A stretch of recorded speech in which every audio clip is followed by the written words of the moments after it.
this video, we will see a cat flying to get coins. Let's see how to make this game in Scratch. I'm going to upload this cat flying sprite from the sprite area and I'll delete this cat. Next, we will need a tree. So go to sprite area again, search for tree sprite. Add this tree here. Now we'll add a good backdrop.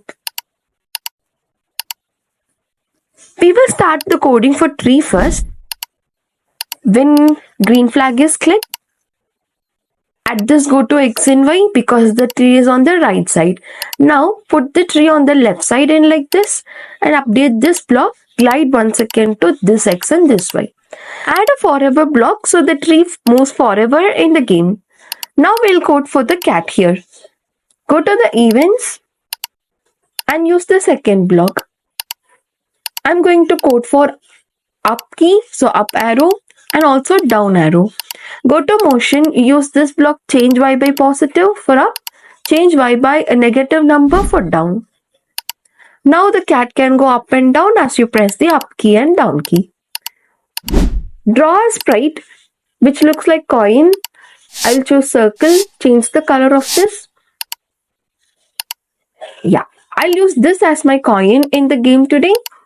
I'll start the coding for this. When green flag is clicked, I'll hide this. So go to looks and use the hide block. Forever, I'm going to create copies of this coin. So create clone of myself. Don't forget to add a wait of 1 second. Now, when you start as a clone, you will go to an X and Y location where Y will be picked randomly by the computer. Let's say minus 200 to plus 200. Now I'll show this character. Now what it has to do, it has to go towards the cat.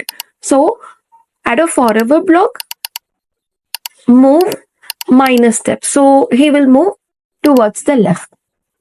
I've given -5. Now you can see the coins are moving towards the left.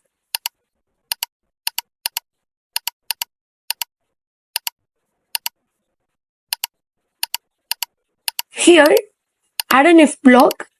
If the clones touch the cat, then you can hide these things. Now let's play this game. As soon as the cat touches the coin, it's getting hidden. Hope you like this game. Try this game from your side. Take care. Bye-bye.